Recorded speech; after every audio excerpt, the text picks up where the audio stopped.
जी ओ मेरा प्रश्न पृथ्वी के झुकाव पर है कि 23.5 डिग्री जो झुकी हुई है, उसके झुकने का असली कारण क्या है कि वो क्यों झुकी? उसके झुकने का असली कारण क्या है? देखिए, असली कारण तो मैं भी नहीं जानता। एक वैज्ञानिक दृष्टिकोण है, एक धार्मिक दृष्टिकोण हो सकता है। धार्मिक दृष्टिकोण तो ये हो सकता है कि भगवान ने पृथ्वी बनाई ही ऐसी है। वैज्ञानिक दृष्टिकोण ये है कि कई कुछ साल पहले पृथ्वी से कोई एक ग्रह टकरा गया था जब पृथ्वी बन रही थी। अब उसमें फिर इस तरह के प्रश्न आएंगे, वो पृथ्वी कब बन रही थी, वो मनवंतर में समय में था, सृष्टि निर्माण का समय था, क्या था क्या नहीं था, तो मेरे पास उस संबंध में, इसलिए उसमें विवाद में पड़ने वाली बात है। जो वैज्ञानिकों का दृष्टिकोण है वो तो यह है कि जब पृथ्वी बन रही थी तो एक बड़ा ग्रह पृथ्वी के बराबर के आकार का ही वो पृथ्वी से टकराया था, जिसकी वजह से पृथ्वी का अक्ष तिरछा हो गया। धर्मशास्त्रीय दृष्टिकोण से आप ये भी मान सकते हैं कि पृथ्वी बनी ही ऐसी है।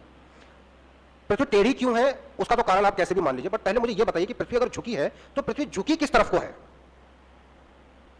वो महत्वपूर्ण बात है जानने की। क्योंकि जो पृथ्वी में ऋतुएं बनती हैं वो पृथ्वी के इस झुकाव के कारण बनती हैं। अगर पृथ्वी सीधी होती तो पृथ्वी पर ऋतुएं नहीं होती। अच्छा, सिर्फ पृथ्वी ही झुकी है ऐसा भी नहीं है, बाकी सभी ग्रह झुके हैं।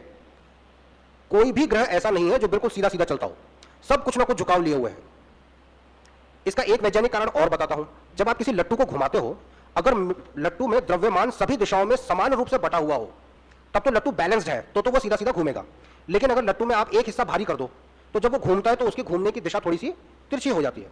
तो पृथ्वी में भी क्या है कि जो भूमि का मास है, जो भूमि है, जो जमीन है, वो ज्यादातर उत्तरी गोलार्ध में है। दक्षिणी गोलार्ध में क्या है, थोड़ा सा दक्षिणी अफ्रीका, एक ऑस्ट्रेलिया और थोड़ा दक्षिणी अमेरिका का हिस्सा। बाकी अधिकांश लैंड मास जो है वो उत्तरी गोलार्ध में। तो पृथ्वी में द्रव्यमान का वितरण समान नहीं है, इसलिए भी पृथ्वी के अक्ष में झुकाव की एक वैज्ञानिक व्याख्या हो सकती है। पृथ्वी का अक्ष झुका किस तरफ है? चंद्रमा की तरफ, सूर्य की तरफ, या किस तरफ है? अगर सूर्य की तरफ झुका होता तो एक गोलार्ध सदैव सूर्य की तरफ होता। पृथ्वी का अक्ष झुका है एक्चुअली ध्रुव तारे की सापेक्ष तरफ। पृथ्वी का अक्ष, जैसे ये पृथ्वी अगर सीधी होती तो ऐसी होती, जब ये झुकी है तो ऐसी है। तो अगर ये इस दिशा को आप आकाश में ले जाओगे तो यहां पर आपको ध्रुव तारा दिखाई देगा। पृथ्वी का अक्ष है ध्रुव तारे की तरफ, इसीलिए जब पृथ्वी घूमती है तो ध्रुव तारा आपको घूमता हुआ नहीं दिखाई देता। सब चीजें घूमती है लेकिन ध्रुव तारा नहीं घूमता हुआ दिखाई देता। ठीक है, जैसे जब चंद्रमा, जब पंखा जब घूमता है तो पंखे का जो केंद्र है वो घूमता हुआ नहीं दिखाई देता, उसके ब्लेड्स घूमते हुए दिखाई देते हैं। तो ऐसे ही जो चीज अक्ष पर होती है वो घूमती हुई नहीं दिखाई देती, इसीलिए ध्रुव तारा घूमता हुआ दिखाई नहीं देता। और इसीलिए जब पृथ्वी सूर्य के चक्कर काटती है तो उसका जो अक्ष है ना वो सदैव ध्रुव तारे की तरफ रहता है, सूर्य की तरफ नहीं रहता। इसीलिए सूर्य के सापेक्ष उसका झुकाव घटता और बढ़ता रहता है। मानो ध्रुव तारा इधर है और सूर्य इधर है, तो जब पृथ्वी इधर है तो इस पृथ्वी का झुकाव तो ध्रुव तारे की तरफ है, तो सूर्य के सापेक्ष तो बराबर हो गया ना। अब पृथ्वी चलते चलते अगर ऐसे हो गई तो पृथ्वी का उत्तरी गोलार्ध भी सूर्य की तरफ और ये ध्रुव तारे की तरफ।